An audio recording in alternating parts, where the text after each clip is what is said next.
Good evening, ladies and gentlemen, and welcome to this meeting of the Council of the Town of Oakville. We have regrets from Councillor Elgar and Councillor Palmer, who is on maternity leave. Council, are there any declarations of pecuniary interest? Madam Clerk, Councillor Knoll has a declaration.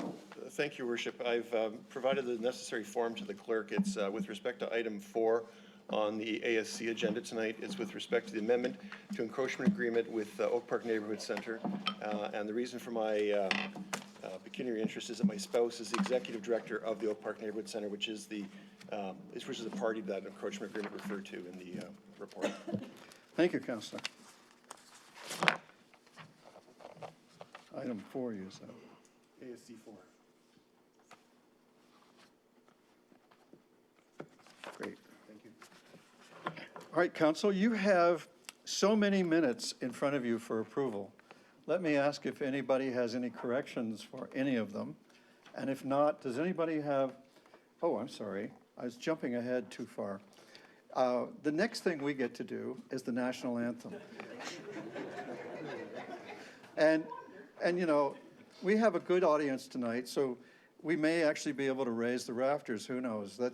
If we all sing loud, no one can complain about each other, right?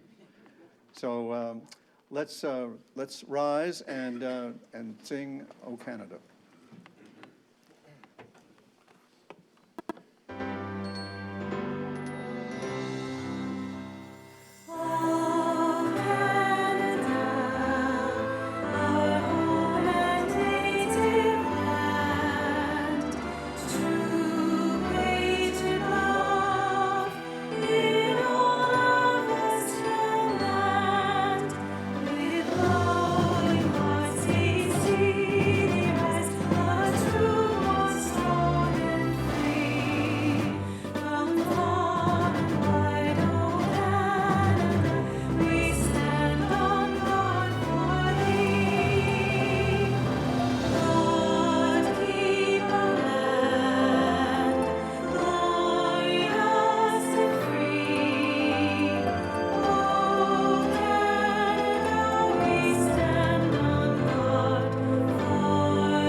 Thank you, everybody. You were in great voice. Now I think it's time to turn our attention to the minutes. Is there any member of council with corrections to make? And if not, is there a member and a seconder? Councillor Knoll and Councillor Adams. So this is for all the minutes in your agenda, including the confidential minutes. All those in favor? Opposed, if any? The minutes are adopted. Now, we have 2 delegations this evening, and as both of them concern item 3 on the Community Services Committee meeting of last week. And Madam Clerk, would you call the first delegation? The first delegation is Chris McIsaac on behalf of Walker Street Townhome residents regarding the Oakville Harbor West Shore Master Plan walkway lighting, item 3 of the Community Services Committee meeting.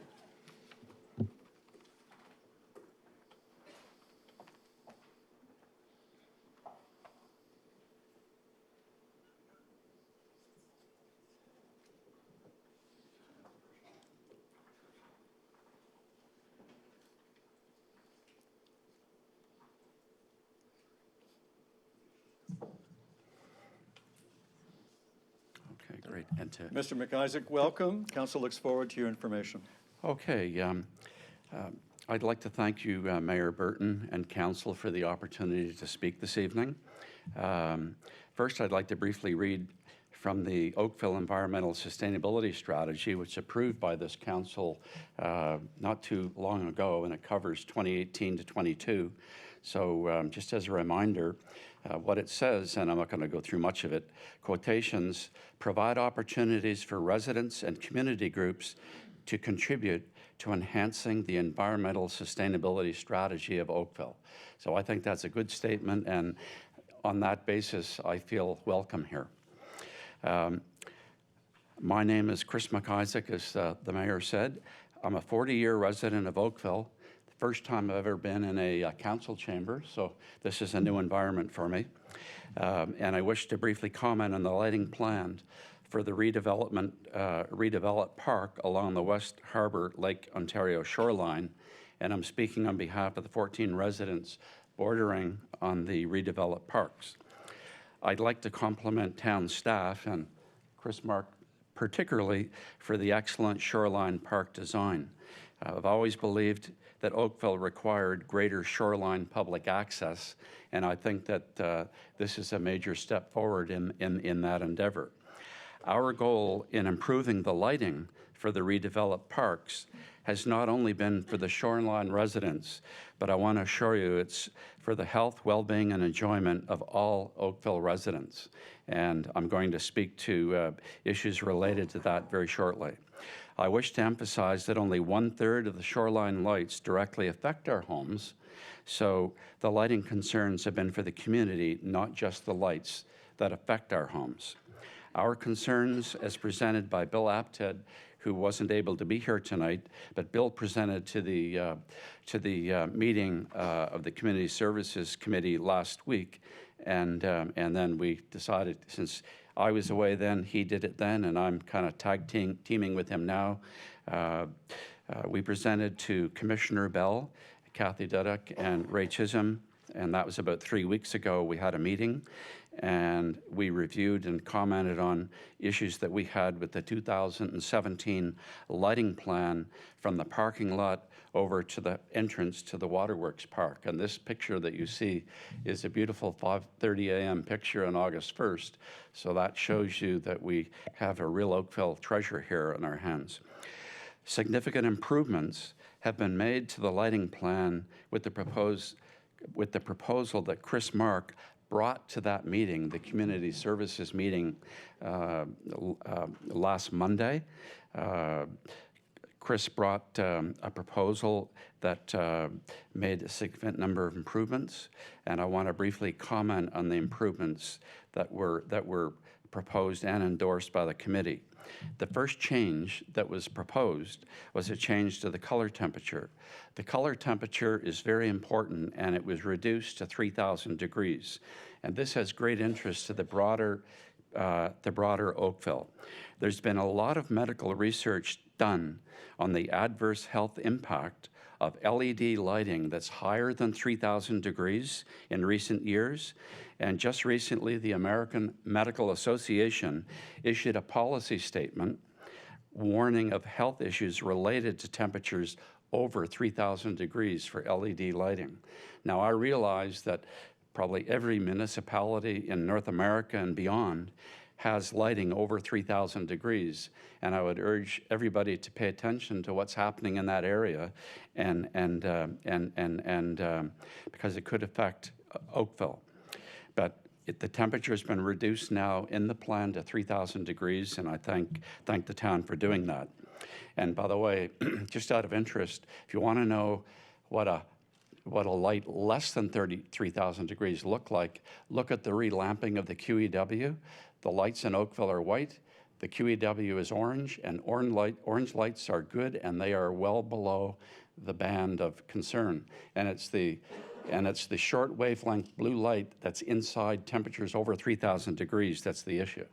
So we've resolved that one check mark. The second change that was made at the meeting was a proposal on a new light fixture. And that light fixture, I'm going to call it the 584 because that's the catalog number. Chris Mark brought that forward, and it was endorsed in the motion by the committee. The benefit of that light fixture is that it will respect and protect the dark sky by reducing uplight to zero. So that's a very good thing. A growing lifestyle and livability issue in the world of municipal lighting, this is a general comment, is the problem of sky glow and light pollution and associated uplight. And with the emergence of low operating cost LED lights, and we now know when we look at purchasing lights at Home Depot or whatever, the energy cost versus the light you get from the light has really gone in favor of good economies. However, on the basis of that, municipalities, and this is not just Oakville, municipalities have been bumping up light intensities, resulting in overlighting. And this has impacted the ability to view and is increasingly impacting the ability to view the night sky, and it's creating annoying pedestrian glare. I'm sure we've all walked along the street and the street looks great, and then we look up and we're temporarily lighting a vision impaired by the glare into the LED light. And that's not unlike looking into the sun. I'm going to change the photo now.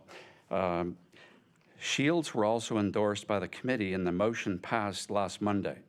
And Chris Mark has worked with the supplier over the past week to come up with a zero added cost shield that would preserve the exterior appearance of the fixture while significantly reducing light trespass onto adjacent residential properties from tall lights.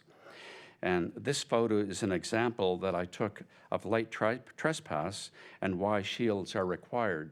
You can see the lighting from the street light. You can see the bright light on the street goes right down over the fountain, across the lawn, and right up into my kitchen, because that's my house, okay?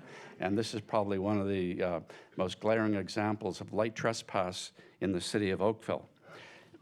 And in terms of light trespass, then, in the motion on last Monday, the committee requested staff to look at not only putting shields on, but to lower the lights by a couple feet. And by doing that, it'll make a significant difference to the light trespass. So Chris Mark has come up with a no added cost solution to not only put shields on, but to reduce the heights and propose the new light fixture. So this action with the shields and the reduced height is going to go a long way to eliminating the residential light paths on the back of our homes where our bedrooms are. I'll go back to the same slide I started with. So I would like to request, well, first I'd like to thank the committee for endorsing the 3 changes that Chris brought forward. And I'd like to request that council, when it's brought forward for a motion, that they approve them. I neglected to mention that I worked my entire career in high tech.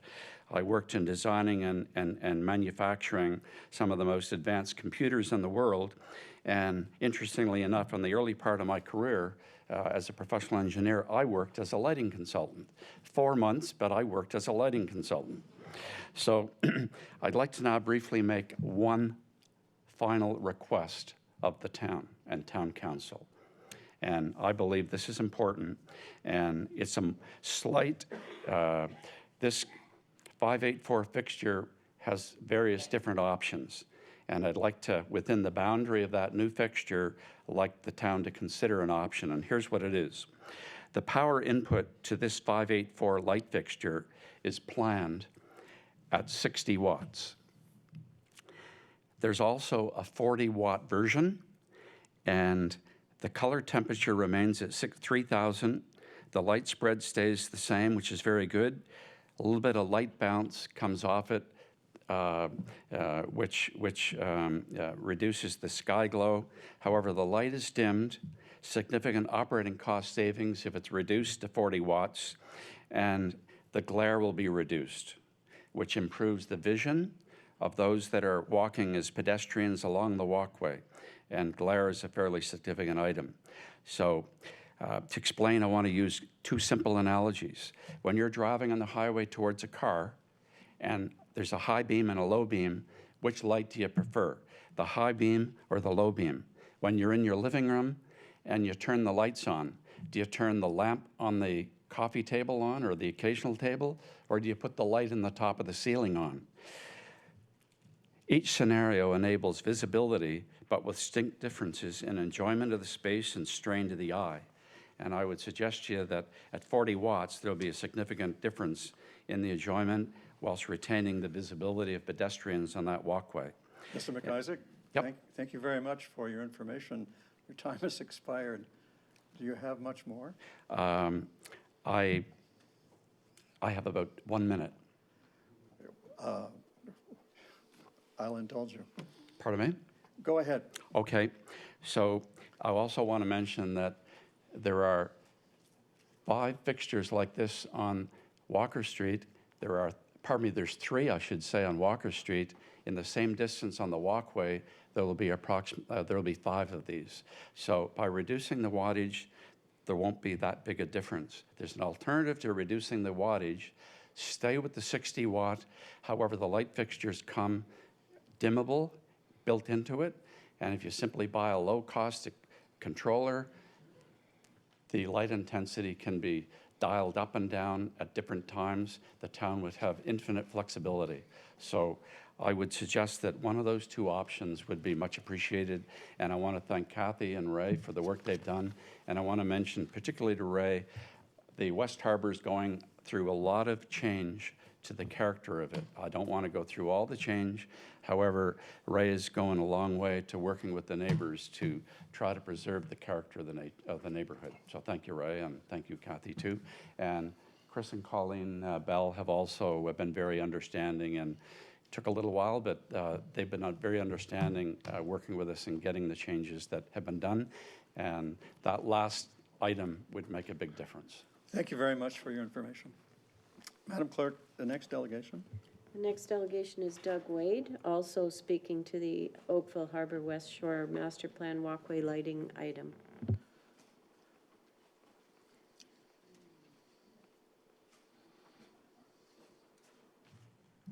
sat on the wrong side. Here you go. Welcome, Mr. Wade. Council Thank looks you very forward much, to. Councilors, excuse me. Mayor, for Council looks forward to your information. sir. listening to me tonight. I have no slides.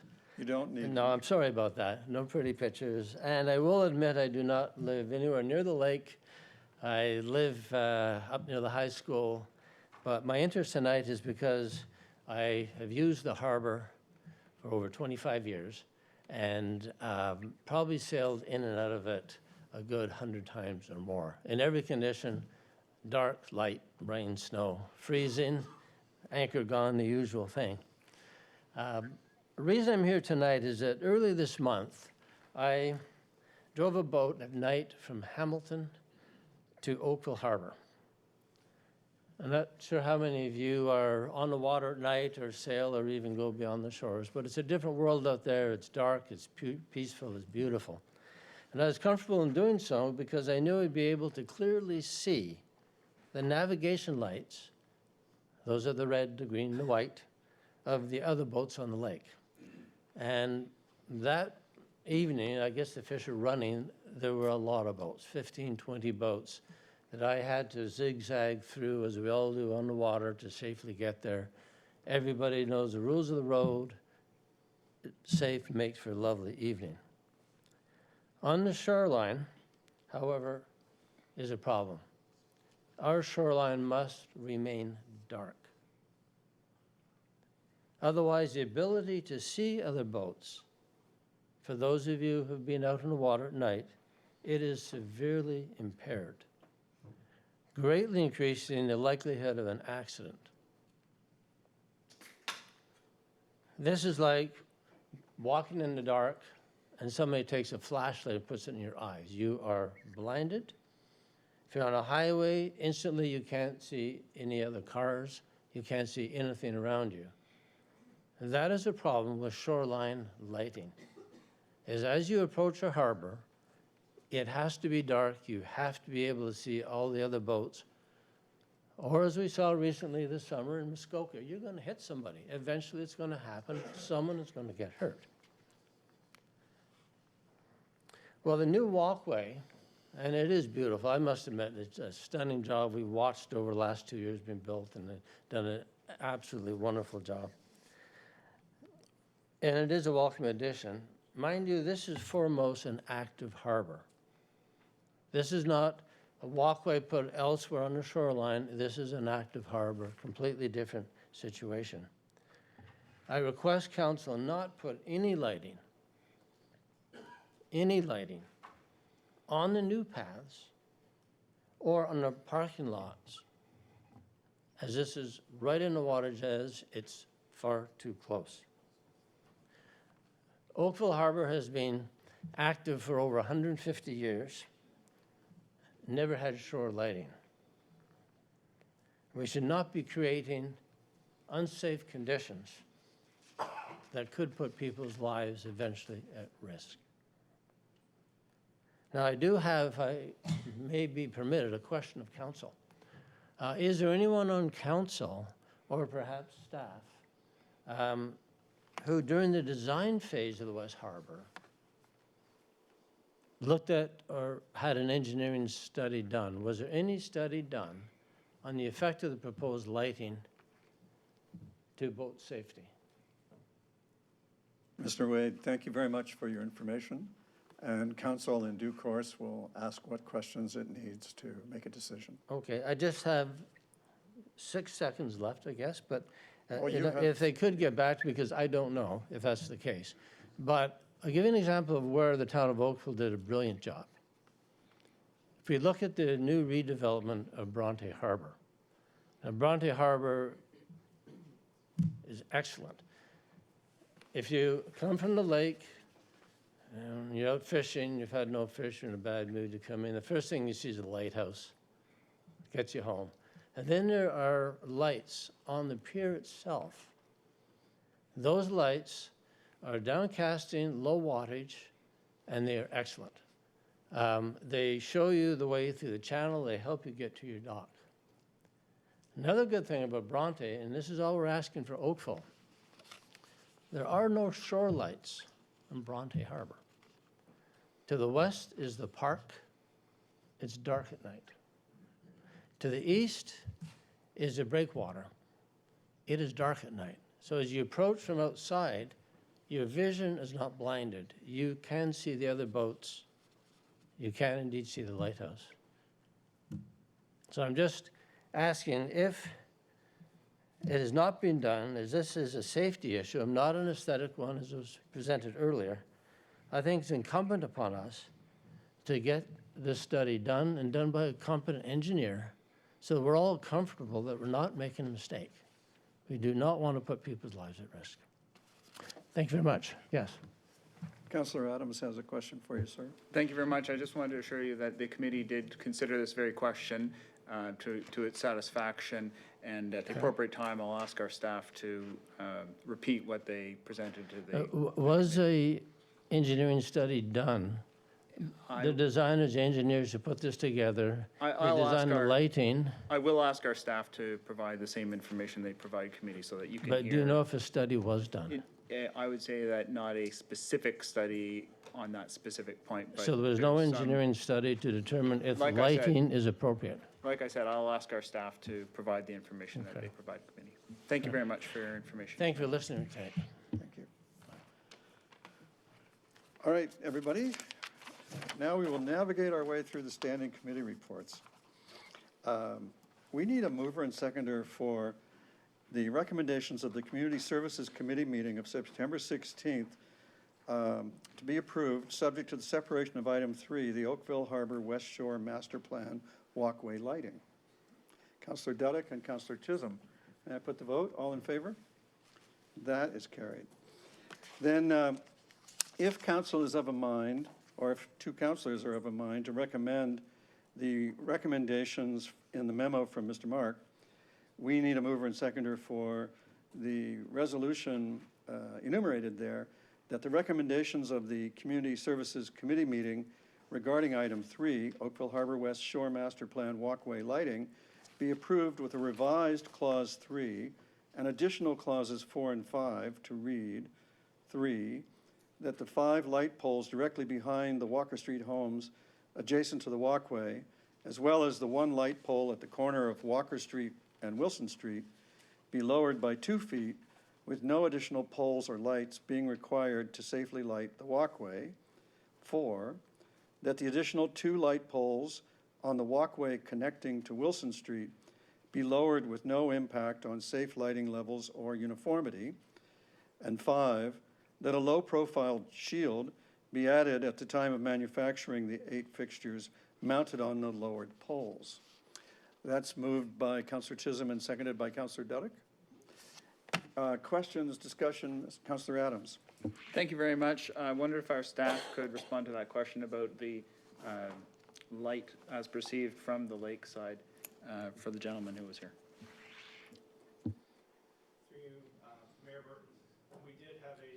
lighting engineer consultant work with us on this project.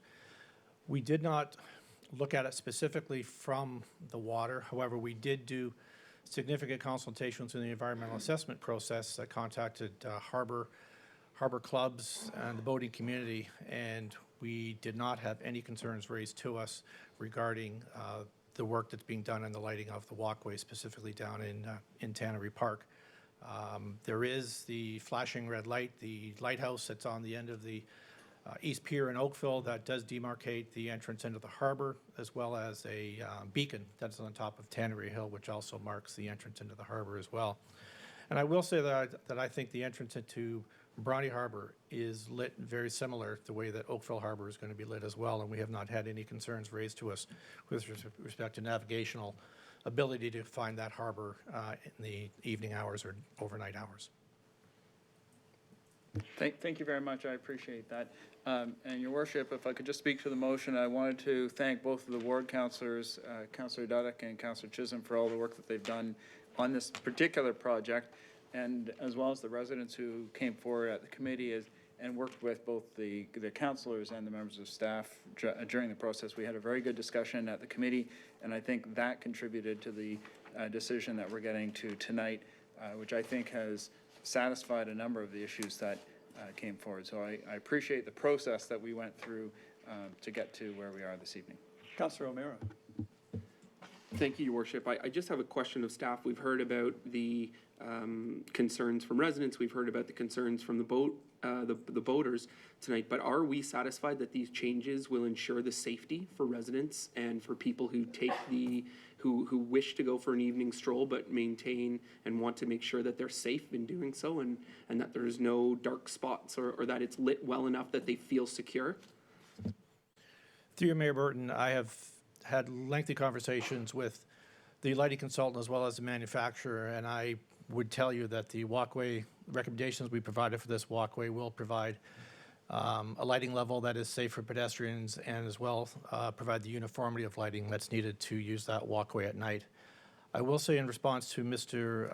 McIsaac's request to lower the wattage of the bulbs to 40 watts from 60 watts, I did ask that question specifically of our lighting consultant, and he has advised that he would stay at the 60 watt and not lower it to reduce the lighting output. It should stay at 60 as per the manufacturer, and the spacing of the poles and the height of the poles as prescribed in the consultant's report.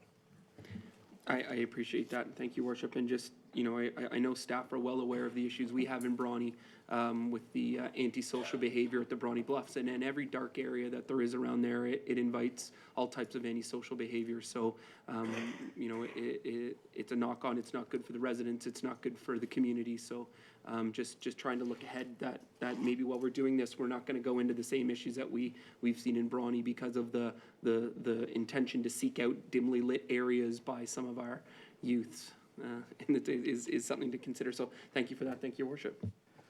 Anyone else? May I put the vote? All those in favor? Opposed, if any? That carries. Thank you, everybody. We now turn to the Administrative Services Committee report, and we need a mover and seconder for the recommendations of the Administrative Services Committee meeting to be approved, subject to the separation of item 1 and item 4. Item 1, we have a slightly revised recommendation from staff in response to a question of clarification from a member, and we also have the conflict declared by Councillor Knoll. So, Councillor Lischina? I would move the report with those two. Thank you. And Councillor O'Meara, you're seconding? Thank you. May I put the vote? All in favor? Opposed, if any, and that's carried. Councillor O'Meara and Councillor Lischina, can I prevail upon you to also move item 4, and the clerk will record that Councillor Knoll had no part in the decision? Thank you both. All those in favor? Opposed, if any, that's carried. And now we turn to item 1. In item 1, I'm going to see if I can prevail upon the two of you yet again. We'll have a package here. Here what we need is that the recommendations of the committee regarding item 1, corporate policy and procedure update, be approved with a revised clause 4 to read, that updated council remuneration, allowances, benefits, expenses, conferences, and seminars procedure GGen 005001, as revised by the memo from the Clerk's Department dated September 17th, be approved by council. Any discussion? All those in favor? Any opposed? That's adopted. Thank you, everybody. That completes the housekeeping work and confirms the work of our standing committees. It is my pleasure at this time to provide you my annual Oakville State of the Town remarks. And tonight, if technology permits,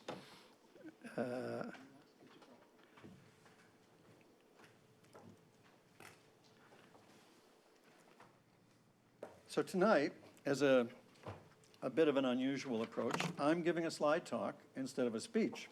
And let's see how it goes. And if it's a hit, we'll do it again. And if it's not, we'll never do it again. It's a lot of work. So I thought I would start with some basics. And I know that many of the public have some particular questions on their mind, and I have some information, if not answers, for all of those. So let's start with the fact that municipalities have many moving parts, and our municipal parts are moving very well. And the province of Ontario is changing the rules in the middle of the game, so to speak, in ways that they did not campaign to do. And in my view, our taxes, our services, and our quality of life are at some risk. So with that as the setting for these remarks, I want to turn first to how the municipality is organized, because one of the things I've learned over the years I've been mayor is that the structure of the municipality is not clear to everybody, and that's because we have several kinds of municipal structures in the province of Ontario. And so we'll start with the question, what is Oakville anyway? Oakville, in my submission, is one of 4 local partners of a 2-tier municipal cooperative services body that is called Halton Region. And this has been going on since 1974. It's 45 years old, and so it's always, I meet newcomers who don't understand it or know it, and I explain to them that it's 45 years old, and they go, oh, but nobody's really given anybody this picture before. So here is a picture that displays that organization for you, and you can see here that at the local municipal level, the 4 partners in Halton Region operate what are called local municipal governments. Burlington, to do this alphabetically, has a council of 7 and sends all 7 of them to the regional council. And Halton Hills has 9 councilors and sends 3 of them to the regional council. And Milton has 11 councilors, and they send 5 of them to the regional council. And we have 15 councilors, and we send 8 of us to the regional council table. And that totals 24 when you include the chair, Mr. Gary Carr, who's been our chair for going on 13 years now. He also describes himself as a recovering professional hockey player. Now, one of the things that came up in my interview with the special advisors to the minister on the amalgamation or the regional government review, regional governance review as they style it, was the cost of council. And I owe Councillor Adams for this work, but he basically went and added up everything they spend on their council, including staff and offices, and everything we spend, in order to show that our larger council actually costs $120,000 a year less than theirs. And the result is that you have far more local access, far more local contact to your members of council. Why does this matter? In September of last year, the Premier was on global television. I happened to see him, and he was being asked about his complaint that there are too many local politicians. And this is what he said. He said, everybody knows that in the corporate world, best practice is to have a board of directors of 7 to 9. And he added, I expect every municipality in Ontario to fall in line. Now, I'm not here to argue with the Premier, but I am aware of corporate boards, including some of our major banks, that are a bit bigger than that. You can look it up. So, here at the town, we divide our territory into wards, and these fine people are your representatives. There are 6 women and 9 men, and if you can see Ward 1 on this map, that's where Beth Robertson and Sean O'Meara share representation duties, with Sean also being one of the ones at the region. Similarly, Councillor Ray Chisholm and Councillor Kathy Duddick represent the south central part, and Councillor Duddick is the one who sits on the regional council. On the Ward 3 end of this map, that's where you find Town Councillor Janet Haslett-Deal and Town and Regional Councillor Dave Giddings. On the Ward 4 part of the map is where you find Town Councillor Peter Longo here and his Town and Regional Councillor colleague, Alan Elgar, who couldn't be with us tonight. In Ward 5 is where you find Town Councillor Mark Grant and Town and Regional Councillor Jeff Knoll. Ward 6 is where Town Councillor Natalia Leschina represents, and Town and Regional Councillor Tom Adams. And Ward 7, our newest ward, is represented by Town Councillor Jasvinder Sandhu and Town and Regional Councillor Pavan Parmer, who's on maternity leave. Now, another thing that people are always wondering about is, what is the size of Oakville? What's our population? And our population in the census in 2016 was reported as 194,000 almost. And that is about 36% of the population of Halton. And we have, and the other municipalities are shown here. I don't think I need to repeat them. But what's interesting is when you move forward to today, and we do this is an estimate, not the census, but it's based on construction activity, you'll see that we tend to stay around 36% of the population of Halton. And you also learn that we're a nice 600,000.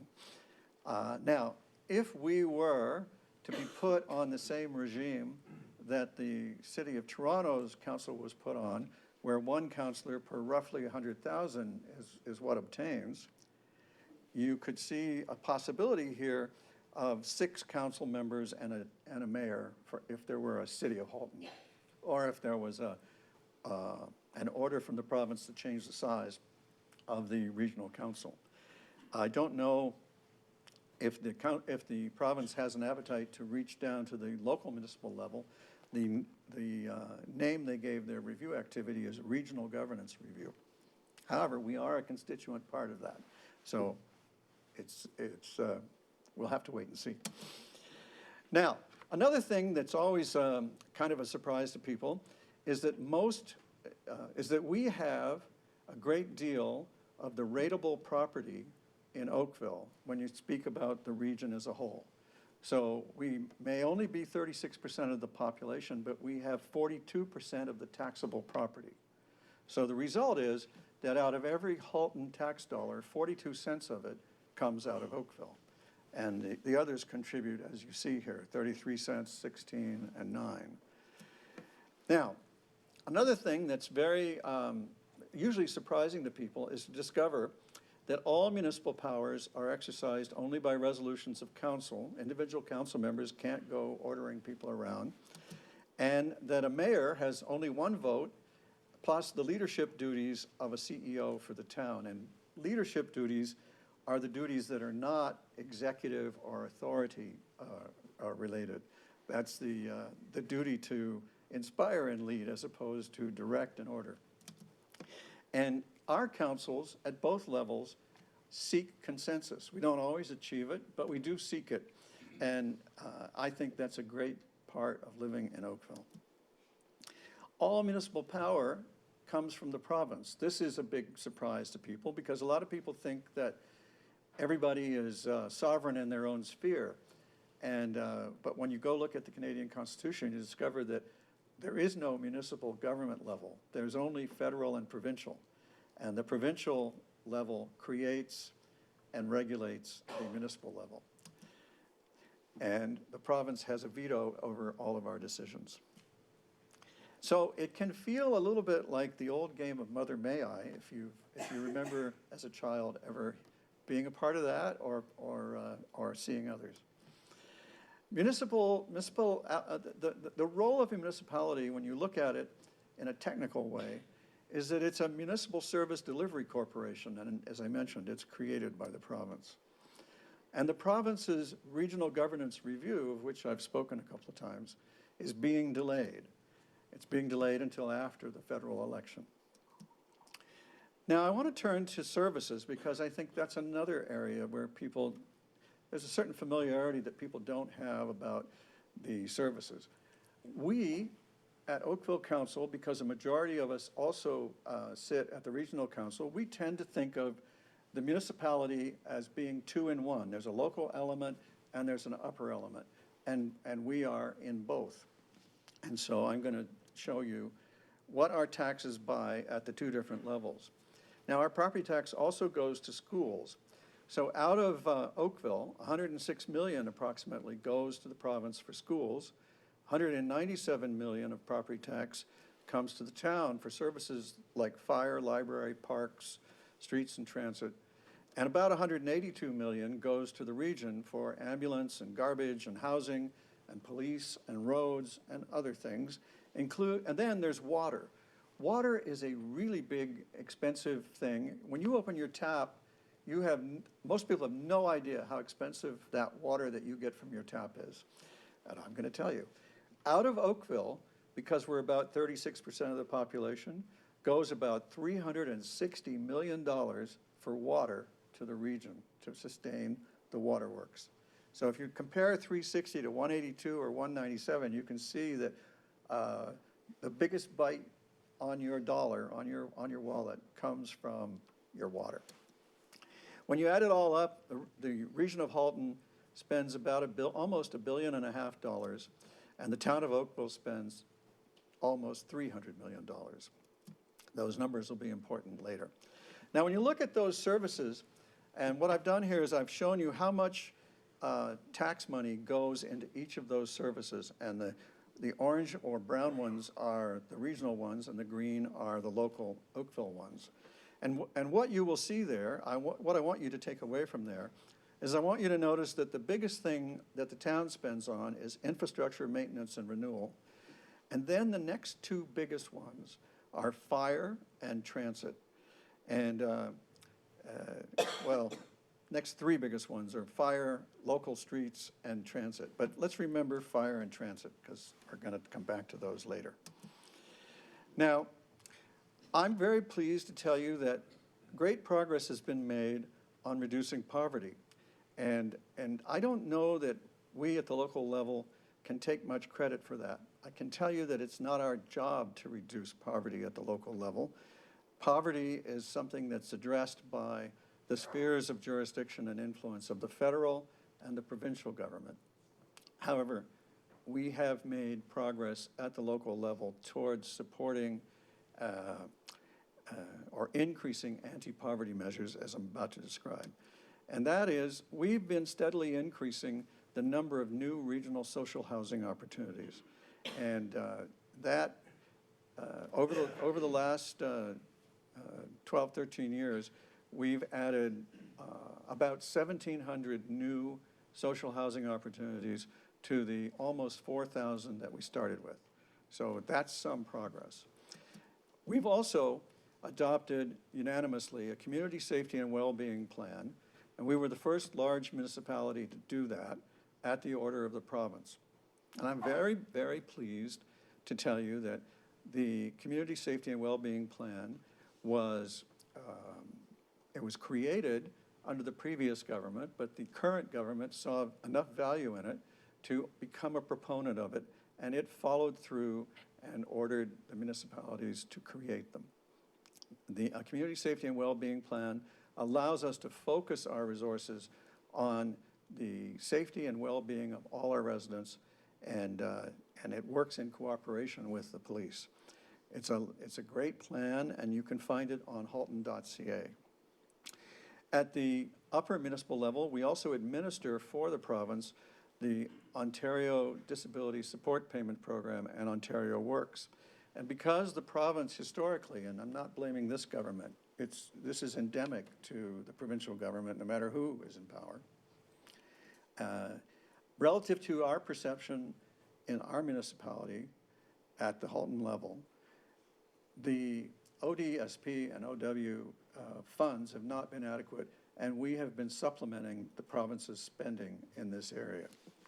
In addition to that, we have, over the last 13 years, created the Halton Community Investment Fund, which has gone from $800,000 a year to $3 million a year, approximately.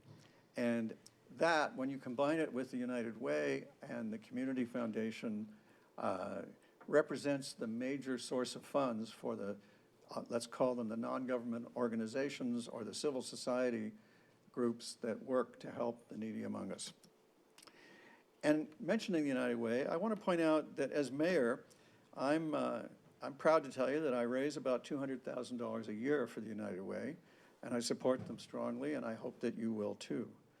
The United Way has taken under its wing two important initiatives, and one of these is a Community Benefits Committee, which is seeking to use the opportunity of the construction of the new courthouse near the hospital as an opportunity to create training and job opportunities for people who need a lift out of their situation in life. And as well, United Way has also adopted the strategy of creating this Halton Poverty Roundtable, and I am assisting them in their work. Now, the biggest change has been the Canada Child Benefit, and analysts have shown that that has actually achieved about a 20% reduction in poverty. So our efforts, I think, have been good about comforting, but not necessarily moving the needle very far. But the Canada Child Benefit has truly made a difference. Now, Oakville's town revenues don't all come from property tax. In fact, it used to be more than 59%, but over the last 13 years, we've brought that percentage down. And in addition to the property tax, we also have user fees, grants, and we also have fines and interest. And the fine folks from Oakville Enterprises and Oakville Hydro are responsible for a good portion of the interest and other non-tax revenues that we receive. And they'll be speaking later tonight about their work. Now I want to discuss some of the trends that we're experiencing. The first one I'm quite proud of, and this is important because there's a lot of misconception about how assessment growth impacts the property tax rate. This is the actual property tax rate since 2008, and the reason it goes down is that the tax rate must be reset to avoid any profit from assessment growth. And if you're not growing your tax increases more than the rate of inflation, and if assessment growth is better than that, you mathematically get a decreasing tax rate. And this is the total for the local government, the regional government, and schools. This is the total property tax path over the last many years, say 20 years. And what you'll see is that before the current era, in which we adopted something called outcomes management, also known as performance-based budgeting, PB2. On the red side, the before side, that's what we were experiencing. And what PB2 has allowed us to do is to continually seek and achieve efficiencies that allow us that downward path in tax increases, even while we have increased so much the facilities and services that our residents demand and enjoy.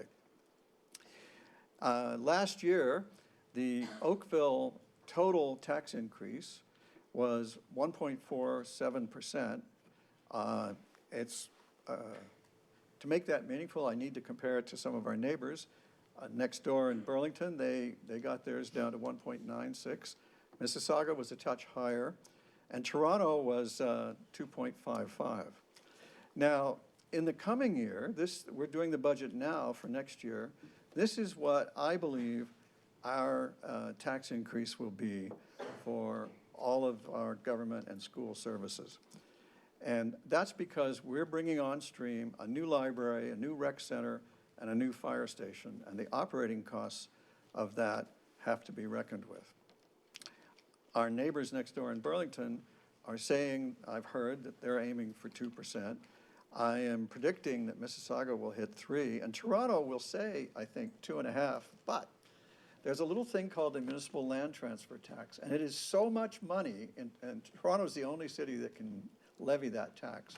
There's so much money coming into the city of Toronto in that tax that if they didn't have it, their tax increase would be much more dramatic than that, and certainly much more dramatic than the rest of us.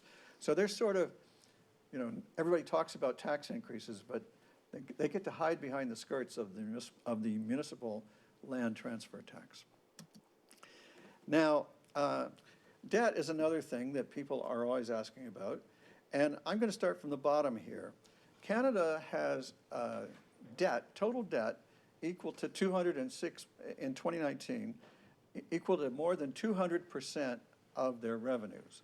And the province of Ontario last year had total debt equal to 245% of their revenues. And Oakville and Halton, on a consolidated basis, are less than 1%, and that's because Halton has no tax-paid debt, and Oakville only has a smidge, and that works out to about 1.4% of our revenue. On the future side, I'm expecting that our share of debt to revenue will reduce, and as I understand it, Canada can expect a small increase, and I've been tracking all those promises in the federal election that we're in the middle of, and I'm anticipating that Ontario's debt percentage will come down about 5%. To achieve what we do, we use 7 fiscal tools. We reversed the downloads by the previous government before 2003, the previous time the Progressive Conservatives were in government, the Mike Harris years. And here we need to give credit to Halton Chair Gary Carr. He was in the meeting where the finance minister of the day responded to the argument of the heads of council, and including his, and agreed to reverse the downloads. And that reversal was spread out over 7 to 8 years, depending on which of the downloads. And that is all behind us. And so what that means is, in particular, the most egregious part of the download was, for quite a time, we in Halton were sending money to the city of Toronto to subsidize their low tax rate. And that's finally gone for now. We also maximized development fees so that growth would pay for growth to the extent that the province permits. And ever since December 8th, 1997, when the province amended the Development Charges Act, development charges have failed to capture all of the costs of growth. And we've had our finance departments estimate that gap, and the estimates hover around 15%.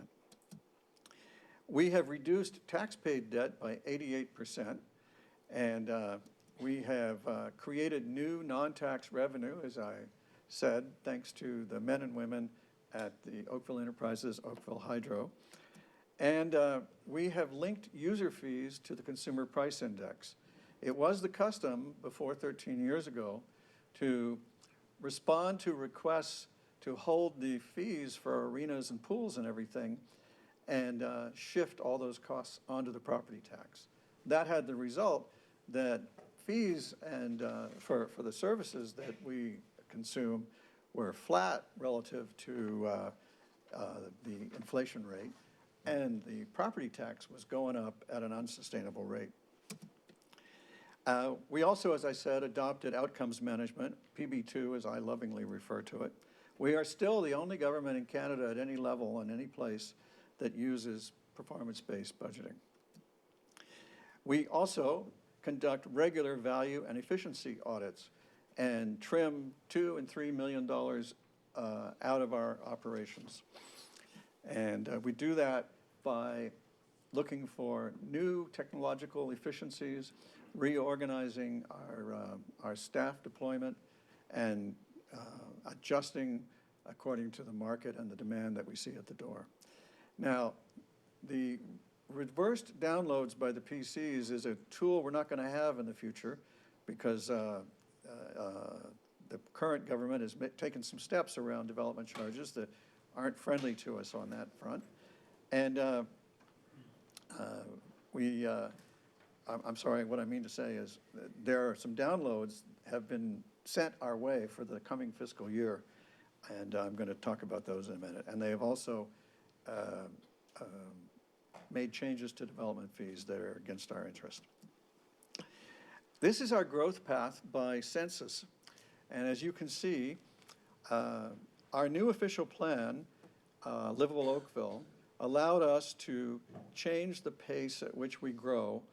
And that also, because I mentioned that growth isn't fully paying for growth, that is another source of the, that's another reason for why the tax increase trend is down.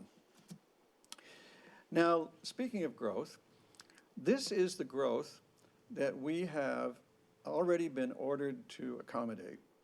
You know, it's 2019 now, and in 2031, we have a growth forecast of about 290,000 residents, and we are, as I told you, about 211,000 now. And the 2031 to 2041 local forecasts are due next year, and the columns that just painted on show you what's one of the possible scenarios that the region of Halton is considering for that allocation of the growth among the 4 municipalities. And we have embarked on an ambitious consultation program here at the Council of Oakville with all of our residents association and all the people who are interested in this topic. They're beginning right away. Please watch our website and the newspapers like the Oakville Beaver and oakvillenews.org and your residents associations if you live in a residents association area, and many people in Oakville do.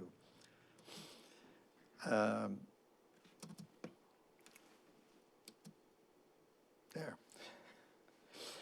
Another trend that we're proud of is that we've been #1 in safety for 13 years compared to other large police services. And we're the top town for livability, and we got there from 30th place only 13 years ago. And I attribute this to the community engagement and social health that we enjoy from so many places of worship, civil society organizations, and residents associations. And just this past week, every week I attend events where that is brought home to me. And just this past week, I experienced 4 bits that really make this concrete for me. On Saturday, I attended the Star Awards Gala that James Montague hosts, but it is a massive piece of work that the families of the special young and old people that live among us, the families put all the work into this, and James gets to be the MC, and he glories in it, and he does a wonderful job of it. But the point is that the community as a whole comes together to do this thing, and they work incredibly hard at it. And then last week, I learned that Pravin Sharma, who's here today, has been recognized by a national organization for her leadership role in philanthropy.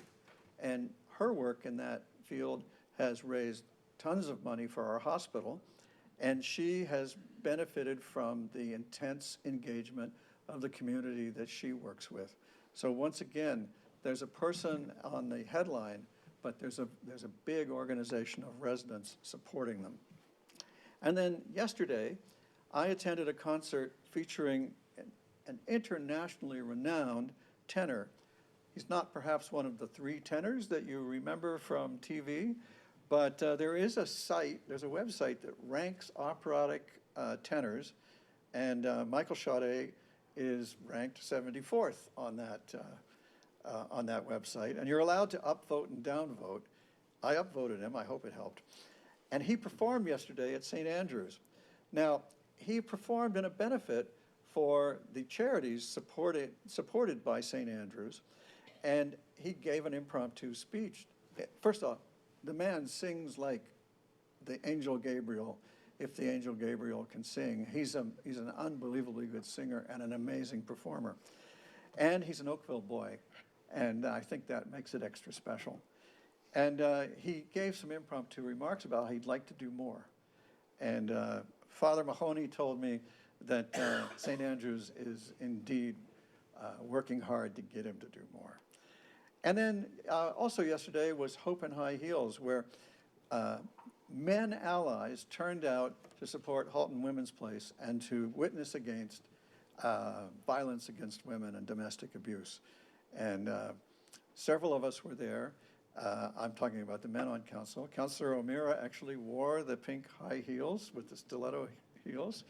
And Councillor Knoll and Councillor Grant were there. Councillor Grant wore the crazy things. Councillor Knoll and I, we opted for the pink shoelaces, right? It's a new feature.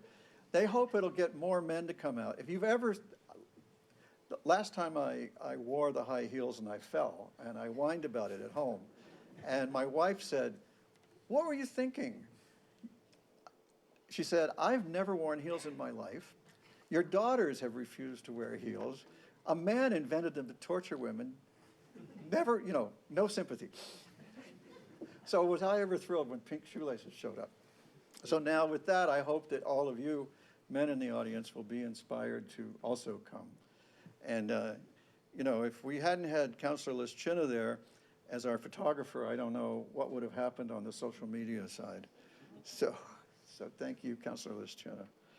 Now, the provincial changes that are affecting us are this regional government review, but that's not all.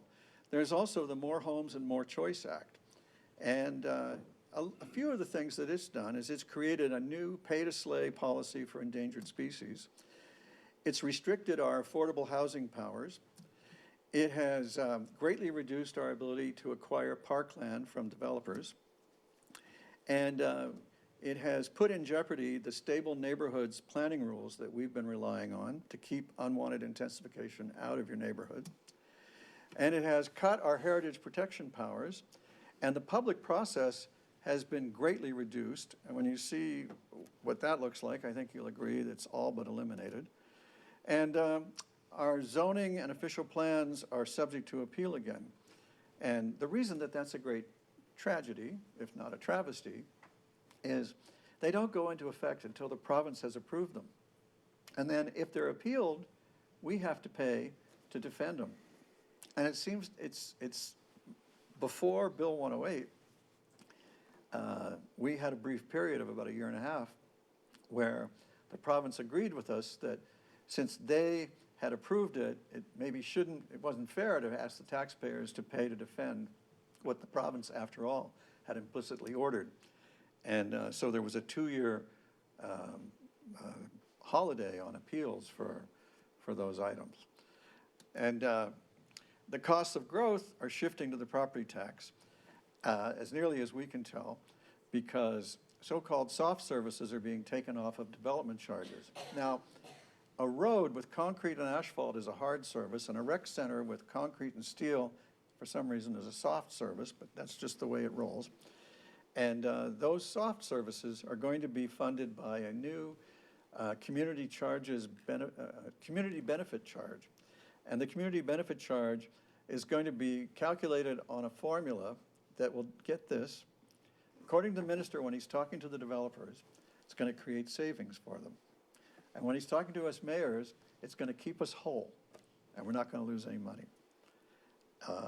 If this comes true, I think it's magic. I look forward to seeing how that works. And then there are the provincial budget downloads to our property taxes for ambulance, for public health, and for childcare. And I'm not saying that's all there will be, but that's all I know about now. So let's talk about land use planning, because this gets us to Glen Abbey. The reduction of local municipal powers over land use has sort of reversed a bit of progress that we enjoyed in the time period centered around 2018. And what's happened is this Bill 108 now allows the local planning appeal tribunal to make any land use planning decision the municipality or approval authority could have made. And where we were before was we'd gone from essentially that to, which can also be described as deference to the applicant. The test used to be, on appeal, is the proposal close enough to the laws? And under Bill 139, which has been erased by Bill 108, I know it's a lot of numbers, but anyway, we had these two acts. Under 139, the test became, is the decision of council close enough to the laws? And now we go back to, is the proposal close enough? So we call that deference. There's an edge towards council, a presumption towards council in the old regime, and an edge toward the applicant in the new regime. They've said that one of the reasons they're doing this is to, quote, they're getting the politics out of land use planning approvals. But when you look at it, they're also removing public participation in hearings and appeal rights. And so I would suggest to you that when you hear them say that they're getting the politics out of land use planning approvals, they're getting the public out of land use planning approvals. In fact, I would go so far as to say that the new regime tells the public to go to the head of the queue when the zoning bylaw is first created by the town and have your input with the town. And when the town creates a new official plan or makes an amendment to an official plan, put your input then. But later on, you are literally not welcome. You can watch, but that's about it. Now, another aspect of this is that the Glen Abbey cases have been moved from deference to councils to deference to the applicant. And the Oakville MPPs voted for this, both of them. And those same MPPs said that they would save Glen Abbey, remember? And council still supports Save Glen Abbey, and council is still maintaining its cases in the Court of Appeal and at the local planning appeal tribunal. So we are seeing it through, and we're wondering if our MPPs have a plan. Now, I also want to talk about this big shift from sales and income taxes to the property tax. I tend to think that the property tax is full and overburdened, and some people obviously don't agree with me. So these are the costs that are being shifted to the municipal property tax: ambulance costs, childcare, and public health, after the walk, for next year, after the walk back of making the changes in the middle of the 2019 budget year. And this big shift, I think, has arisen because of a difficulty that the government ran into trying to make this come true. On CBC Ottawa Morning, during the election campaign last year, the host asked Mr. Ford if he would cut public service jobs. "No, not at all," he replied. "It's funny, Robin, I've got to ask you this question. Do you think there's not 4 cents on the dollar of savings in the bloated government of Ontario?" He then suggested that people at his events broke out laughing at the prospect of finding only 4 cents. And then he said, "There's not a person on this planet that can tell me there isn't 4 cents savings of inefficiencies of bloated bureaucracy that we can't find in the government of Ontario, and just watch me do it," he said. So I summarize that as he promised to fix Ontario's finances by finding 4% efficiency, and he said it'd be easy with no cuts or losses. And I would have voted for that. And this is what that would have looked like. You've got 100% of the province's budget, and the little dark blue would be the equivalent of finding 4%. And so for 96% of the previous cost of the Ontario government, you'd get the Ontario government. But he actually wound up raising spending by $20 billion. And that's what this looks like when you zoom in. So instead of the blue being cut, the red was added. Now, at the same time he walked back the 2019 cuts, he asked each of Halton and Oakville to cut total spending for 2020 by 4% after that walk back of the mid-year cuts in transfers to cities. I guess in order to fit those downloads into our tax levy. And that would look like that. The little blue band would be 4% of 100%. Oakville total spending is about $300 million, and discretionary spending is only about $100 million. So 4% of the total is $12 million, and that's 12% of discretionary program, which is your program spending. And the same logic applies to Halton. And there's a bit of a infographic to show you that we have only at the top layer, we have certain base things that are already as efficient as they can be in order to deliver you what you want, and that's our staff and our capital spending. And so there's where operations comes in, and that red bar is what $12 million looks like against that $100 million.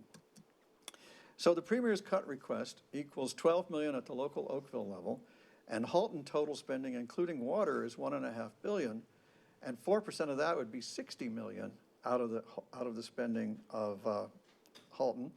And leaving out water, a 4% cut would be a $20 million cut at the Halton level, and that would be coming out of about 450, 460, high 400s million spending. And with the same division between capital, staff, and programs. This is Groundhog Day for cities, because we had this in the 1990s. Now, last year, in August, the municipal affairs minister said to us, I'm not one for all this long consultation stuff. I like to make a few phone calls and make a decision. You saw earlier tonight that the town of Oakville Council doesn't really operate that way. We like to consult, and frequently, as a result of consulting with our residents, decisions get improved. I think that's what happened earlier tonight. And what happened with Bill 108 is that in 30 days, they raced through the legislature a statute to cut local authority over land use planning and to cut requirements for parkland from developers. And do you remember Bill 66, the one that was going to open up the Greenbelt? The time frame for that one was a little bit more than 2 months, and a little bit more than 2 months was enough for the people of Ontario to organize against it, and a massive outcry ensued, and they walked back the Schedule 10 of Bill 66 that was going to open up the Greenbelt. So I would submit to you that in Bill 108, they shortened the process, and nobody had time. People were still calling each other going, can you believe it? And it was done. So, and then after they passed it, they said, oh, we're going to consult with you from now on, and we're going to consult on the regulations. Well, the regulations make the statute work. They're the way you carry out the stated intent of the statute. So thanks a lot, but 60 days wasn't enough for that, really, and we did submit our comments, but they didn't listen. So I'm wondering if at this point you feel like this could be the don't tell, don't listen government. And let's go back to the regional review. Professor Richard Tyndall said, many of us in the academic world have debunked the myth about amalgamations saving money for decades. Andrew Sancton, Robert Bish, Harry Kitchen, Wendell Cox, and Michael Keating, among others, have all explained why amalgamations don't save money. Now, this all came from Bill 5. Bill 5 was last August, and the first part of it was to deal with the Toronto City Council and precipitously cut it almost in half in the middle of the municipal election. And that's done, and the Court of Appeal has upheld it on a vote of 3-2. And so we have to move on, I think. Although, who knows, I suppose when the Court of Appeal is split 3-2, maybe Toronto's tempted to go to the Supreme Court. Let's look at step 2. Step 2, the other part of Bill 5, concerns setting up the regional governance review. And that was supposed to, so that was announced in January, and 2 gentlemen were hired to be advisors, and their job was to go out and consult. And the first thing they did was they announced in January that there wasn't enough time to get it all done by June and have the entire consulting regime that the ministry had laid out on its website they had first laid out that they would come and interview each of the mayors of the 82 municipalities under the gun, and then they would come back and they would interview the councils. And they announced in January that they weren't going to be able to do that. They were cutting the come back and talk to the councils. And so there was a truncated consultation program. And then, in response to protest, they extended it. And so they started, the very first heads of council or mayors that they interviewed were on February 4th, right here in Halton. They interviewed Chair Carr and the 4 mayors of Halton's local municipalities. And then they came back in June for the very last consultation. And that was not a consult councils. Instead, it was a let the public tell them what they thought. And so you had WeLoveOakville.org, the organization created by our residents associations to put in what their opinion is. We had them, and we had one brave counselor, Councillor Adams, who showed up to delegate to them. And for me, Councillor Adams, you may not have found this to be the standout moment, but I thought the standout moment was when they said, rather excitedly, rather happily, we found a study that shows that amalgamations work. And so we got one against all the rest. And they were not so helpful as to identify it so that anybody could review it and critique it.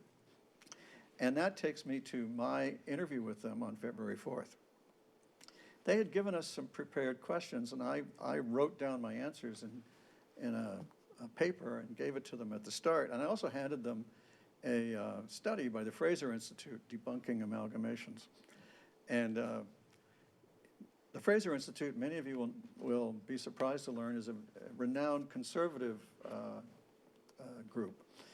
And you may be aware that from time to time I've been accused of being politically confused, or at any rate not identified with conservatives.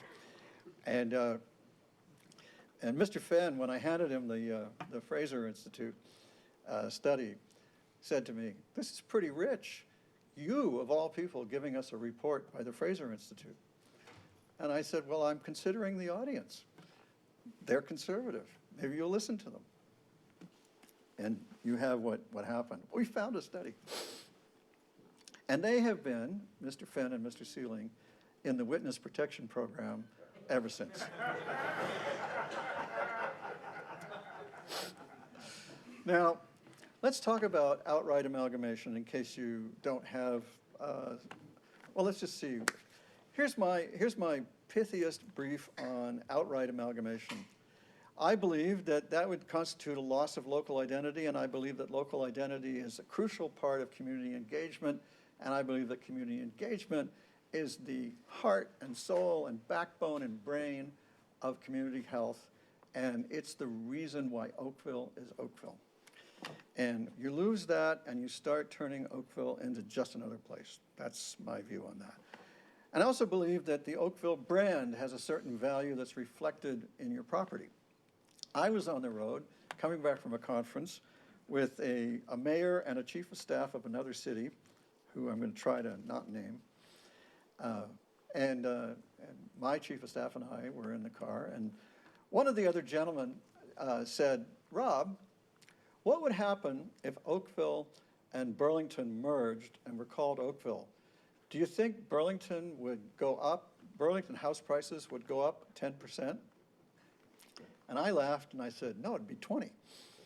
So, you know, I confess I'm not a real estate appraiser, and I was really trying to just crack wise, but, you know, I think the anecdote proves the point.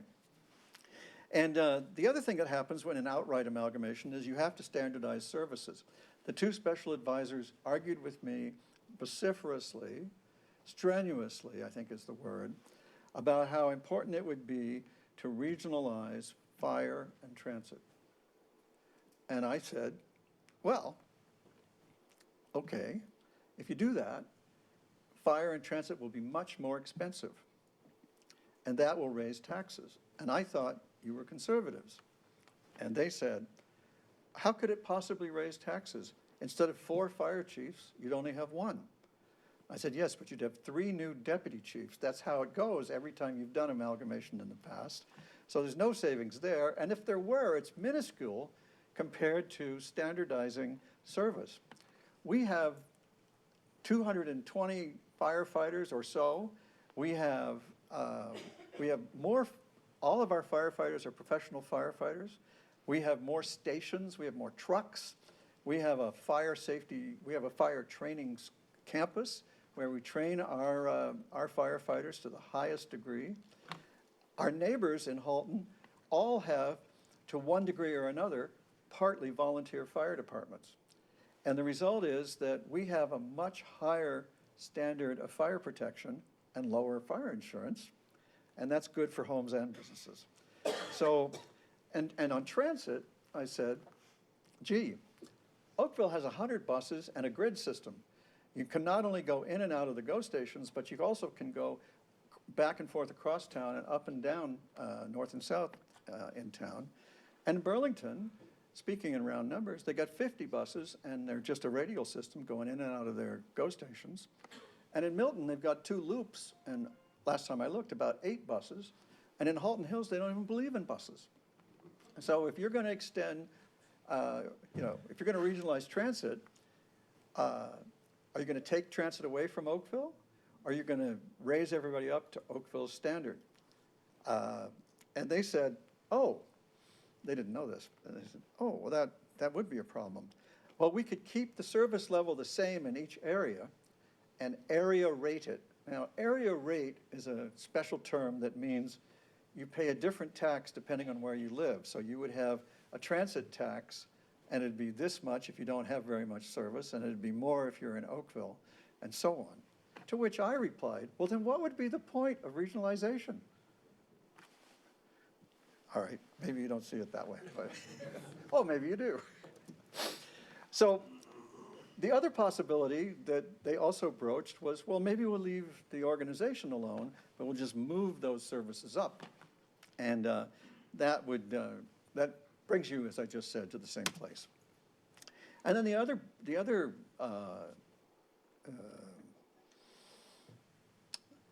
mystery is there's a gentleman who's written a paper for the C.D. Howe Institute advocating the privatizing of water and wastewater so that it would no longer be a public utility operated by the municipal government.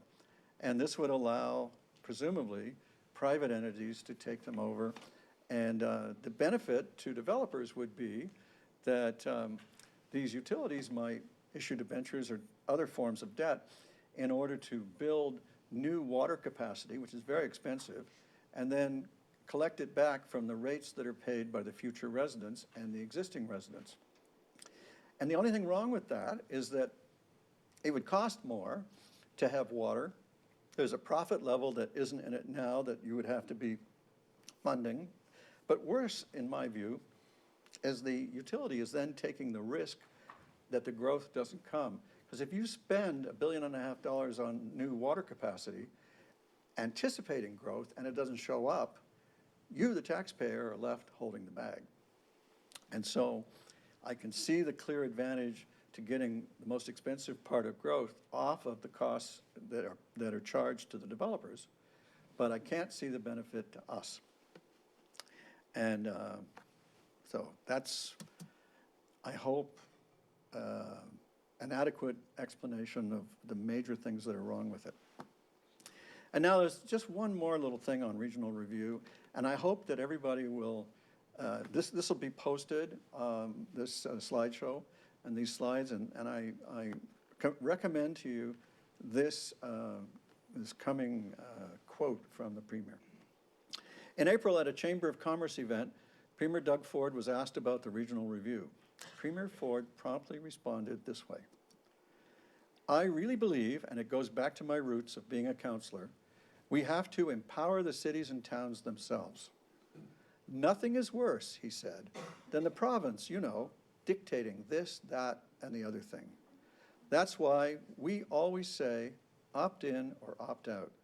And that's what we're focusing on more. Let the communities decide. Wouldn't that be nice? So, my comment follows, and that is, if we want Ontario's new government for the people to do what we the people want, it's up to us to let them know. The provincial government tracks correspondence on all issues, including amalgamation. The more emails they receive from the people of Oakville, the better informed this government for the people will be. And here, I have to say, we are so rich in community engagement. We have so many active residents associations, many of whom I see leaders of here tonight. And together, they've organized this WeLoveOakville.org group. And they've all contributed money to it in order to afford the lawn signs that you've seen all over town. And this is what they've achieved to date. More than 3,400 emails to the Premier, copy to me so I can keep count, protesting the idea of amalgamation. So, hats off to Oakville. And I'll just say that in the history of Oakville, there's never been 3,400 letters or emails about anything. A couple, 300 is the high water mark before this. So Oakville is fully engaged on this issue. I will just mention to any who are listening or watching and haven't participated in the We Love Oakville email campaign, there's about, I'd say, 65,000 households, 68,000 households, something like that in Oakville.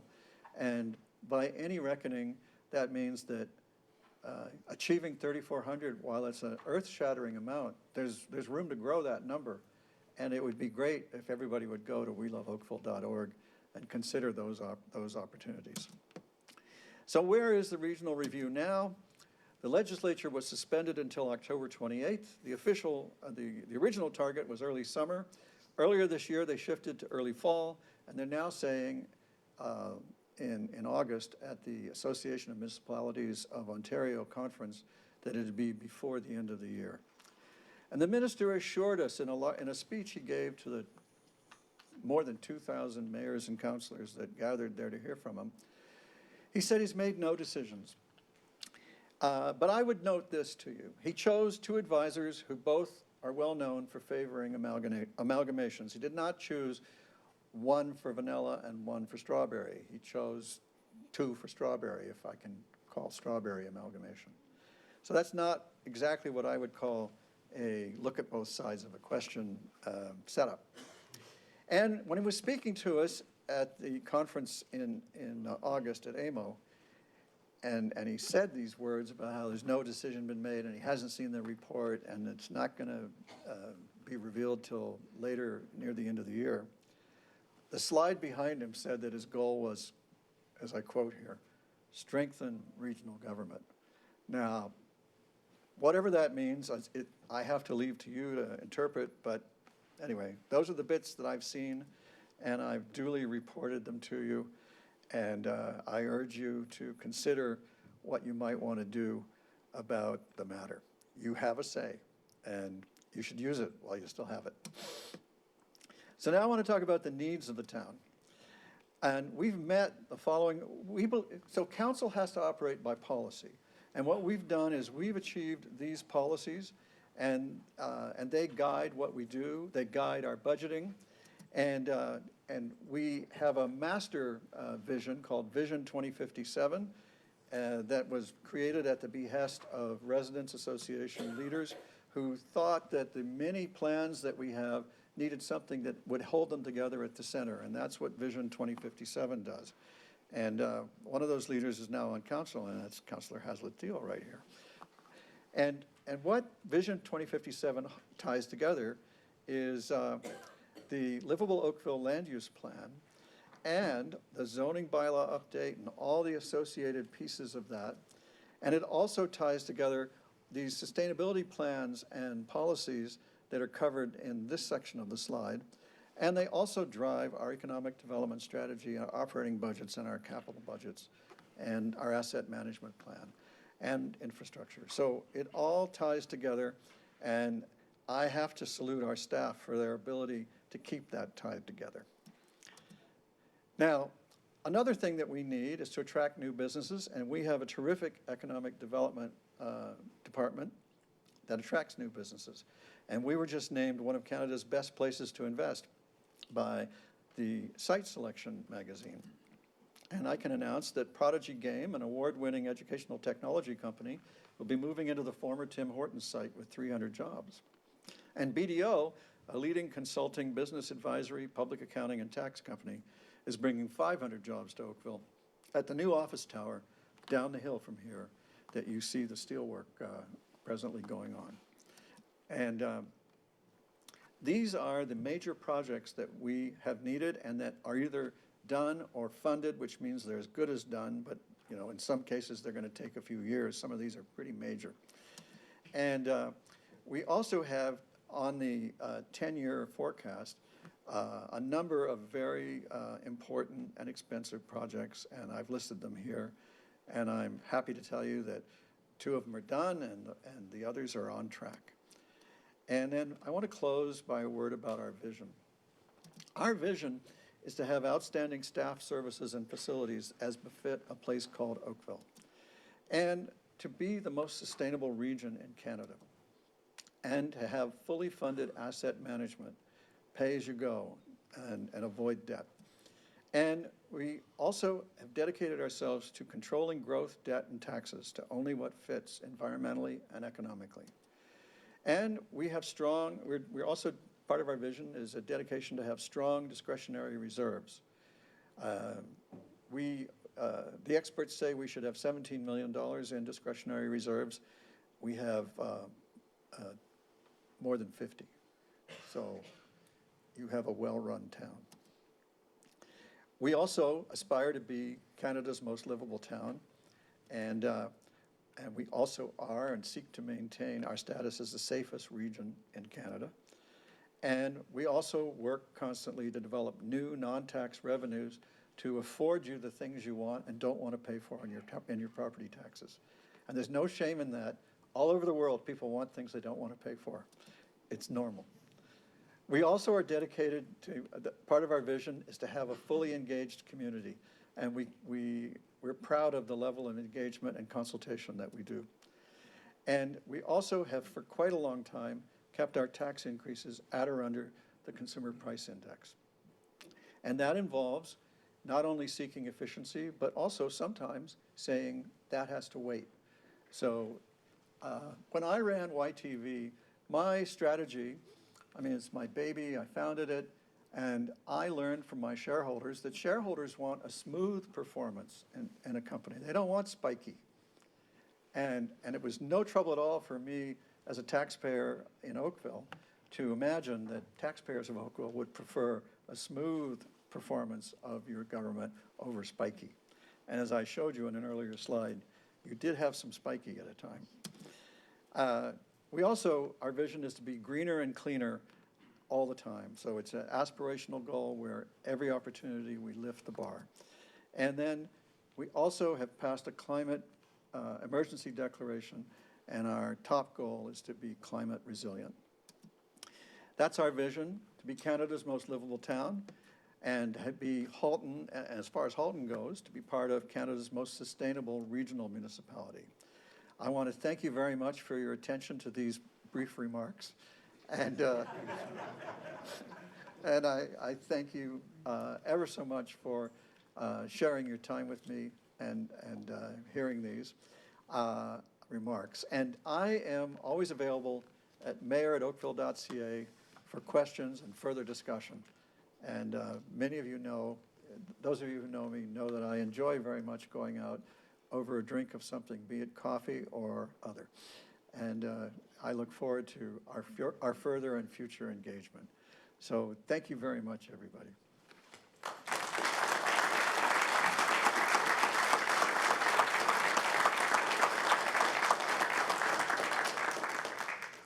I wonder if 2 councillors would favor us with a motion to receive my report.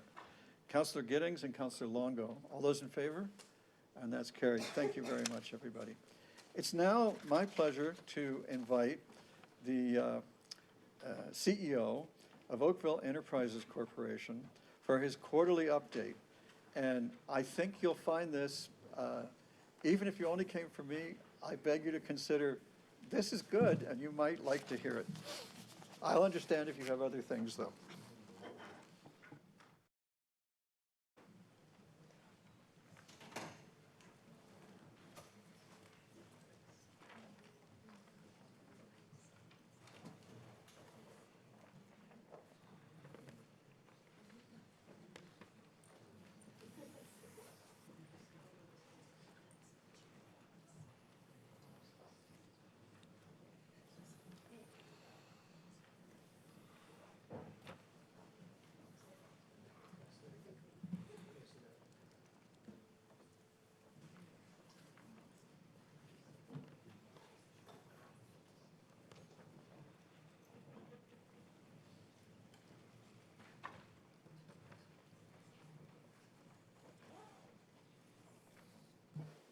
Mr. Lister, we're all ears and much better organized now. Thank you for waiting. Thank you, Mayor Burton. I'm a little bit lost for words on how to follow that presentation. We have more photographs in our presentation, that's all I can say. So, Mayor Burton, My wife teased me that I didn't have any pictures. well, we're going to make up for it. Thank you very much for having us here this evening. Tonight, I'm going to have Scott Moody, our Chief Operating Officer of Oakville Hydro, to speak to our presentation. Before I call Scott up, I'd just like to introduce some of my management team that's here this evening.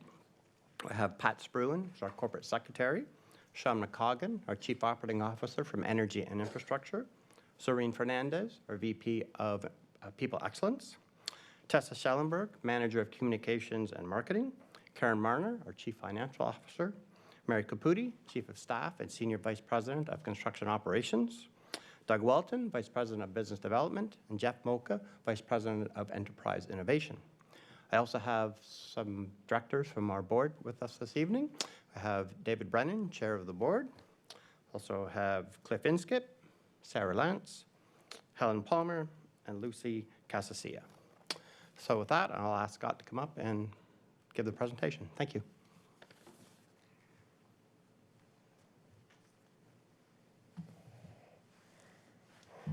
Thanks, Rob. Greetings, Mr. Mayor, Council. I am very proud to provide you with an overview of Oakville Hydro's capital projects, some industry trends, our community involvement, and I've also included a corporate highlight. So we have 5 major capital projects underway at Oakville Hydro. The Spears Road pole relocation between 3rd line and 4th line is substantially complete. The relocations will allow the town to carry on with the road widening work. Next, we have the Bronte TS feeder egress project. In conjunction with Hydro One's major transformer replacement, Oakville Hydro is upgrading the connections to the Hydro One station. You may have noticed a bit of disruption as well outside here on Trafalgar Road. This road widening project between Leyland Avenue and Hayes Boulevard is approximately 60% complete. However, our portion of the project is scheduled to wrap up by the end of the year, but then the region will start their work. Lastly, we are replacing an old power transformer at Cross Substation and a low voltage switchgear at Sheridan Municipal Substation. The Cross Substation is located on Cross Avenue, just adjacent to the Oakville GO train, and the Sheridan Substation at Upper Middle and Joshua's Creek. This new equipment will provide reliable electricity for decades to come. So during the past month, we all witnessed the brutal impact of Hurricane Dorian. A recent study found that severe weather caused 80% of large-scale power outages from 2003 to 2012. Growing evidence suggests that energy supply chain, particularly power transmission and distribution, is vulnerable to climate change and disaster events. Although we can't control the weather, Oakville Hydro is integrating climate change into its long-term capital planning, asset management, and budgeting. It's also important to note that Oakville Hydro continues to beat industry averages for frequency and duration of outages. That is, we're better than the averages. The amendments to the Ontario Energy Board Act will alter the OEB's governance structure and operations. Key changes include the creation and appointment of a board of directors, a CEO, and lastly, new commissioners. The Independent Electricity System Operator, or the IESO, is undertaking a market renewal program aimed at introducing fundamental reforms to the province's electricity markets to improve how electricity is supplied, scheduled, and priced. And lastly, distributed energy resources, or DERs, as they are often called, are small-scale generation facilities that are creating opportunities and challenges. DERs can decentralize the electricity system and change traditional operating dynamics. As you likely have noticed, electric vehicles continue to gain market share, with annual average sales increasing more than 65% over the last 5 years. There are 6,200 EV owners in the GTA alone. Market entry costs are higher today without the government incentive. So making collaboration, partnerships, and support essential to build public charging density, which will aid in overcoming what we call range anxiety. As part of Oakville Hydro's EV strategy, we are currently supporting national and provincial organizations that promote the adoption of electric vehicles, such as the nonprofit organization Plug and Drive. Currently, we are collaborating with the town on planning for a public EV charging and proposing new locations for installations in the downtown core, town hall, public parking areas, and at our community centers. Oakville Hydro is a proud member of the Grid Smart City Cooperative. The co-op is made up of 14 electric utilities. The member utilities manage approximately $2.7 billion in assets and serve over 735,000 customers across more than 25 communities. Together, the cooperative is the fourth largest LDC in Ontario by customer size and second largest in service area. The cooperative model provides LDC partners with greater opportunities to collaborate and share knowledge, skills, and expertise, with the goal of providing access to better products and generally enhancing the effectiveness of service delivery and operational innovation. This collaboration provides the benefits of a large electricity distributor, but with a small town feel. Together as a cooperative, we are able to advance innovation, reliability, and efficiency. We converge resources to generate supply chain efficiencies and, above all, create cost savings for our customers.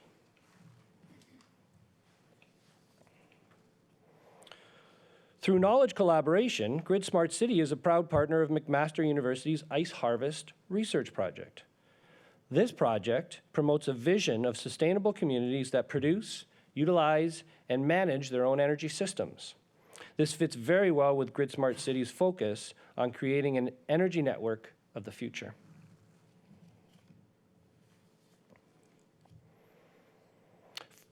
The Electricity Distributors Association recently issued a public campaign in support of local electricity distributors. The 6-point platform is meant to highlight the important contribution of industry employees and the LDC members' commitment to providing sustainable, efficient, and reliable electricity. We continue to keep provincial government actions top of mind while managing for our future. The provincial government's review of regional governments, including Halton's, is still underway, as the mayor has gone into detail. Although there's been no further development in this review, we will continue to consider outcomes and best practices to ensure that our customers receive the best service possible. TerraFlex, an OEC company, is currently providing construction services for the Canadian government as part of the upgrades to the Parliament buildings, seen in the background there.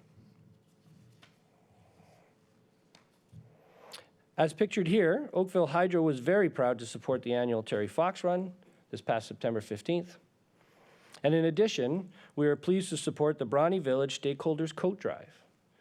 Just a reminder that gently used coats can still be dropped off at the Bronte Fire Station until October 18th. And the coat drive will take place at St. Dominic's School Gym on October 19th. That's all I have for tonight, and thank you very much for the time. Councillor Adams has a question for you. Thank you so much for the update. Would you mind flipping back to the very beginning? You had a bunch of the major projects that are underway, and the one that's of great interest to myself and certainly the other councillors from wards 5 and 6 is the Trafalgar Road widening project, where you show a 60% completion. I presume that's only the Oakville Hydro relocation component, that's 60%, not the whole project. Through you, Mayor, yes, that's correct. Very good. And during the work that you're undertaking, are there changes that you're making to improve the reliability or other components of the infrastructure that's in that corridor? And if so, what are they? Yeah, again, through you, Mr. Mayor. Yeah, we constantly look at, let's say, upgrading either pole size or classifications. We'll look at our guying to make sure that it's more than sufficient to withstand the winds that we've seen most recently. So our engineering standards are constantly being tested against best practices. And so, yes, we do take that opportunity to upgrade. So there'll be some improvements to reliability over time. I'm expecting. Thank you very much. Councillor Liszczyna. Thank you, Your Worship. Great presentation, Scott. You were talking about the Grid Smart City Cooperative. Are there other cooperatives in the province? And if so, why are we part of this one? So this particular, and so Grid Smart City, there are other cooperatives. There's one called Check. And so, but Grid Smart City was started right here in Halton. And it started with a group of LDCs that had a very similar value set and goal, and that was to find efficiencies through collaboration and sharing, but maintain our municipal ownership and keep that intact. So the group has grown to 14, but the original purpose was really to find those efficiencies, and it started right here in Halton. Thank you very much. Councillor Giddings. Thank you, Mr. Mayor. Question regarding where the OEC is in terms of the DERs you were talking about. Where are we in that space? Well, we're not, we're here to support DERs and the proliferation of DERs and to make sure that they're connected to the grid in a safe and efficient manner. We haven't really started to put out any kind of DERs or into our grid system yet. We do have one very innovative project called mobile energy storage. So we will be putting battery storage on a trailer, and that will be our test case, and we'll be moving that around our grid to areas of either poor quality or reliability to see if we can't boost the grid in certain circumstances. But also, if we have a customer that is out for a longer period of time, we may be able to use that battery storage to help with that situation. So as opportunities or needs arise? Pardon me? As opportunities or needs arise? Correct. Thanks. Yes. Councillor Knoll. Thank you, Worship. Thanks for another great report. Always look forward to your quarterly and annual reports. On the electric vehicle issue, I know that there was a study underway at the Oakville Hydro. One of the divisions was doing a study on the impact of electric vehicles in our existing grid. Has there been any conclusions to that right now, and how you intend to address that going forward? Because with only 750 vehicles right now, as I saw from the note, obviously it's probably not too big a load, but as time goes on, that's going to increase, and Right. the draw on our grid is pretty substantial for charging vehicles. Do we have a plan for how we're going to accommodate that? Yeah, so we do have an EV strategy. Within that, we talk about how we're going to support and help the proliferation of EVs and charging stations. But when it comes specifically to the grid, at this point, any of the studies that we've done haven't pointed to any weaknesses in our grid system. We believe we have a very resilient grid. And not only that, we have some of the highest levels of automation in the entire province. And I think that'll really do us well to help bring on lots of EVs. And does that apply also to some of the older infrastructure in town? So obviously in some of the newer subdivisions, there's more robust infrastructure, but will that apply to the smaller or to the older areas of town as well? Yeah, so we do have an older system called the 4 kV system. We are performing upgrades right now to that system, and so, but we don't believe there'll be any issues. Thank you. Mr. Moody, maybe you could amplify what you mean by automation of our system, because, and if you don't use acronyms, it'll be even better. But I think when people learn how it creates kind of a fail-safe, they'll be very impressed. Thank you. So within our system here in Oakville, we have over 217 automated switches. So what does that mean? We're able to actually divert power without actually sending out a crew to the poles to switch. So we can do that from our control room at 217 different points. That is very uncommon in the industry, but it allows us a great deal of flexibility and resiliency to deal with outages and to compartmentalize them as quickly as possible so we can deal with the issue quickly and get everybody back up in power as soon as possible. So it's a massive power shifting apparatus then? Absolutely. We can provide power in many different ways to many different areas. Depending on where the issue is, we can divert power around it from one station to another, from one line to another. So we have great flexibility. Thank you very much for your report. Councillor Lischina again. Sorry, one more quick question. With respect to discussing the resilience of our grid, I've had a number of people ask me about home generators. Because we talk about climate change almost daily these days. And what would be your comment about Oakville residents considering home generators? Well, I think it's up to the homeowner, obviously, to decide what their needs are. Some homes have issues with some pumps that just can't go without power for very long.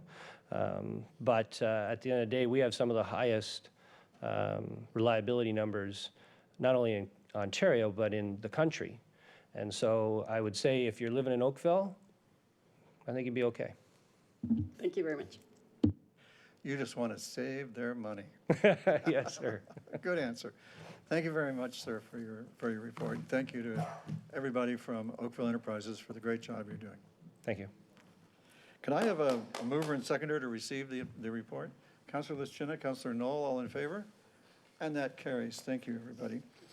Council, if we turn our attention to item number 3, we have the good news about the Investing in Canada Infrastructure Program, Community Culture and Recreation Call for Projects.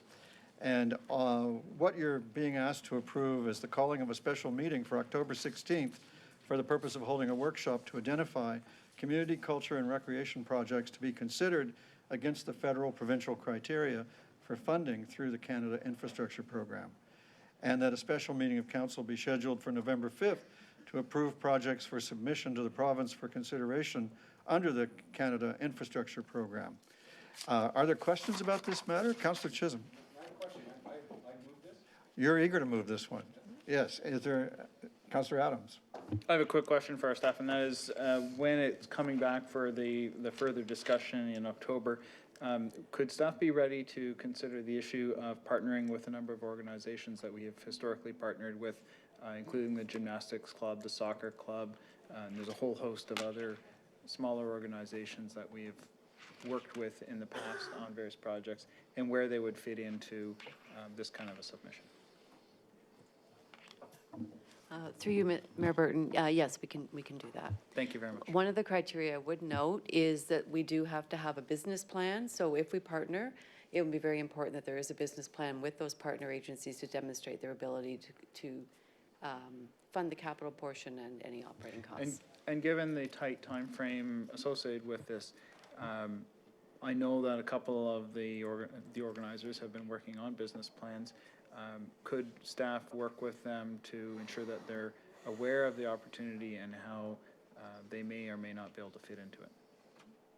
Certainly, through you, Mr. Chair. Yeah. Thank you very much. Councillor, can we convert those questions into a second to Councillor Yes, Chisholm? absolutely. May I put the vote? All in favor? Opposed, if any, and that is approved. Thank you, everybody. Is there any new business, notice of motion, emergency congratulatory or condolence matter for us tonight? Madam Clerk, I see none, but boy, do we have some other business. We do Yeah. Yeah, so we're going to the next stage here. We need to find out if we can waive procedure in accordance with Section 2.2 of the Procedure Bylaw. The rules of procedure established in Section 14.1.2 be waived to permit consideration of the following notice of motion upon its introduction this evening.